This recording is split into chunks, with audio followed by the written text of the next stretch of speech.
Today I want to talk about C Sharp TPL task and the creation options for it.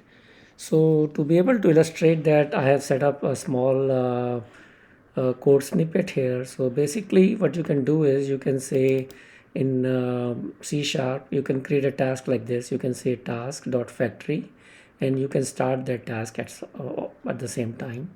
And it's going to be a lambda function, so it takes no parameter.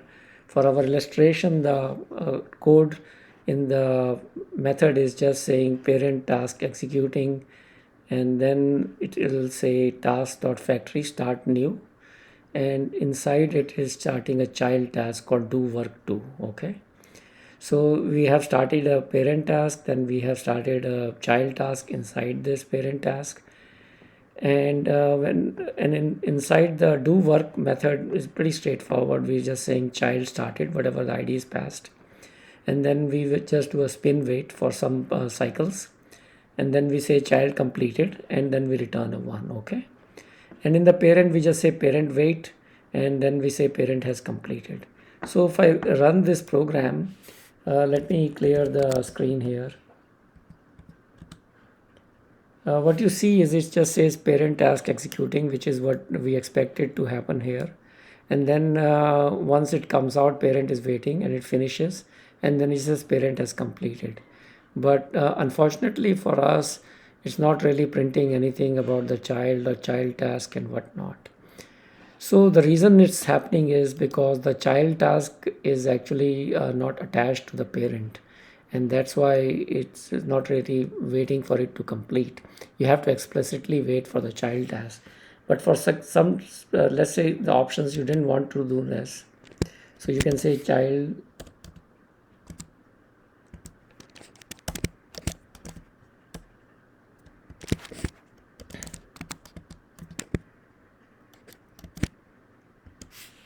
Yeah, you can create child creation options. Let me show you the field which is it.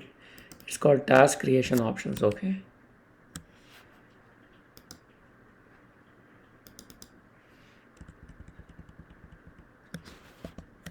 So task creation options, and then you can say attach to the parent. Basically, it will allow you to. Oh, this is actually put in the wrong spot.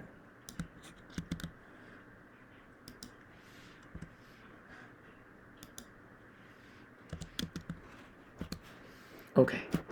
So now we are saying this little parent task is going to be attached to the parent, the child task, and let's see what is the result of this. So if I clear this screen and then just say .NET run again, and here you would see interesting. Basically, what happens is parent task is executing as expected. Now we can also see that child started, child completed, and then parent has completed, even though we didn't have a wait for the child. And this is because it is synchronized or attached to the parent. So it will wait, if you wait on the parent, then it will wait for the child to complete. So that is actually very nice. So that was one option. Other thing you can do is instead of just saying attached to parent, you can maybe make a long running task. And I do have a long running task that tells the scheduler to, you can say long running task, and instead of do work, I will use long running. Okay.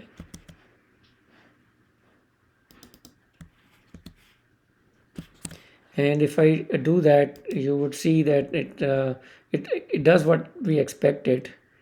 Well, we have to still also attach it. So the way to do it is task creation options, attached to parent. If we want to be able to see this parent kind of wait, so let's just start and take a look. So you can see it says long running started and completed and parent has completed. And the reason this works is that parent is a long task.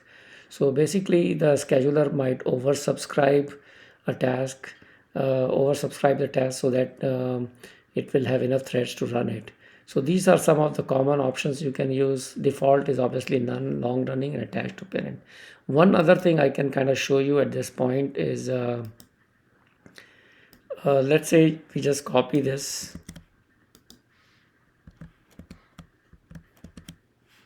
And instead of long running, where you're going to call do work, maybe do work 1 and do work 2, and it's not really a long running thing, so we can remove the long running options. And I don't need to demonstrate the long running here, so I can remove that also, for so it will be easier to see the output. So if I do all of this, basically we have two tasks running, and we have said they're just attached to the parent, and I can say .NET run. Here you can see the child started, and then child first completed. But if you run it multiple times, you can see sometimes the results might be different. Okay, I'm not able to get this over here, but there is one other option that you can present to this, and it is called task creation options, and then it's called fairness, prefer fairness. And this would what basically it does is if something is started first, it'll try to make sure that gets completed first. And to be able to see this, I think I have to increase the spin weight a little bit. That way you'll be able to see this more. .NET run. Here you can see now the child started 2 when the child completed 1. So now actually if you look at the result, it will be very consistent. And you can look at the information about this in the documentation for MSDN. So you can, when you prefer something as prefer fairness, a task scheduled sooner will be more likely to be run sooner. So that is the advantage of doing this.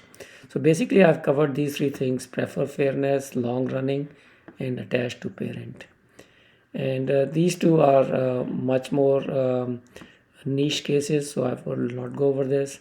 And run continuations, I will probably make another videos on continuations, so you can take a look at how to run continuations asynchronously. But first I have to kind of go over what is a continuation. So thank you for watching this short screencast, and you have a great day.